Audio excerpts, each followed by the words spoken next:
Alright, doing some work on the XL. Thought I'd run you through one of the small projects for the off season. We've got new super shocks coming for it, so I've pulled the old shocks out and new ball joints around because I think it was getting a bit tired. And then we're going to reinforce this section all through here. So under the rules you're allowed to do that. They took it out initially, but it's come back in. So this one's already started to pull apart in here.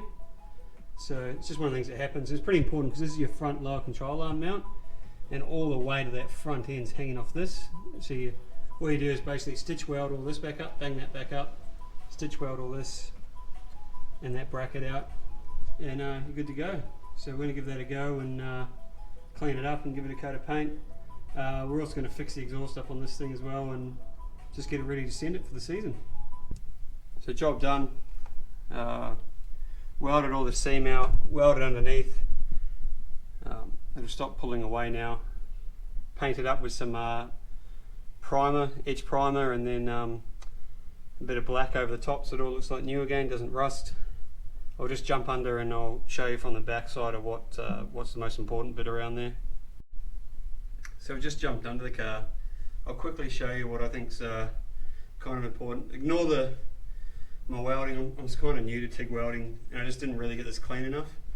But this is where the front lower control arm mounts to, just here.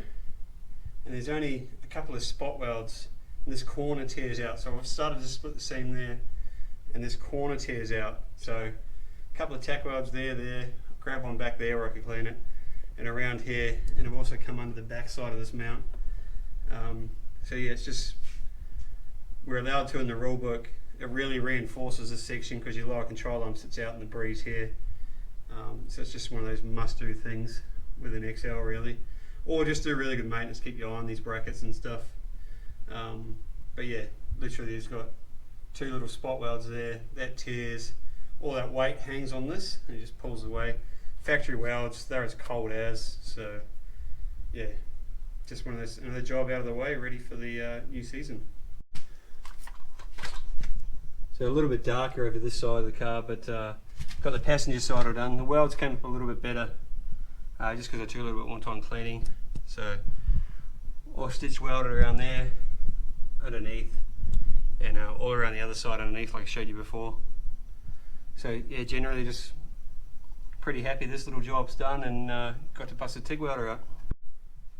I'll just sort of quickly show you the factory caster brackets, or lower control arm brackets. So there's a couple of places you just add extra weld into, so just on the end there's no weld there factory, so it sort of pulls apart there. You can see this one's already started to bend out. Finish this weld off here because the factory just relies on those two spot welds, which are pretty weak. You can see it's already pulled, so I had to hammer that down and weld that in. And then just under here, just to give it something there, you can see that likes to pull up. So there's not too many welds, it's just really finishing out where the factory robots don't get it with the stitch welds, just to give it some strength. Because this bolts to the chassis there, and a long bolt that goes through. So all the weight's really hanging off this edge of this, as we can see how this one's all bent and bowed and carried on. So yeah, just another one of those little things. Finish this weld off on here, go to a bit of strength around it, good as gold.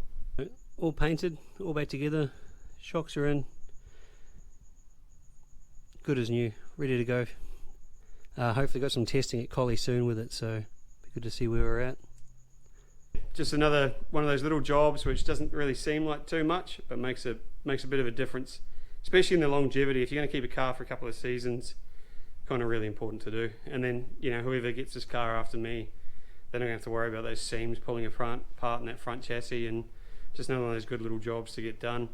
I'm really enjoying using the TIG welder and starting to learn. I'm going to do all the 32 stitch welding with a TIG. It takes forever with a TIG compared to a MIG where, you know, you can just pulse it along, so just good practice for me. Cheers. Massive thanks to everyone helping me out. Shane and the guys at Behind the Sport, massive encouragement and just all around good times. Damo at DC Autos just does so much work. He has a one-man army and can literally turn his hand to anything. Steve at MSC Turbos New Zealand is doing some awesome stuff with the whole sets. Frank at Not Scared Fab, he's absolutely killing it on the Skyline build for me. Guys at Hyperdrive, always helping out with advice and bits and pieces. Chris and the team at Shockworks, they're the reason that Skyline's so quick. Just gets the power down unbelievably. Chris at Culture 24/7 hooking me up with the gym. I'm getting a bit stronger and it's helping. And of course, Luxe Performance for all your good gear.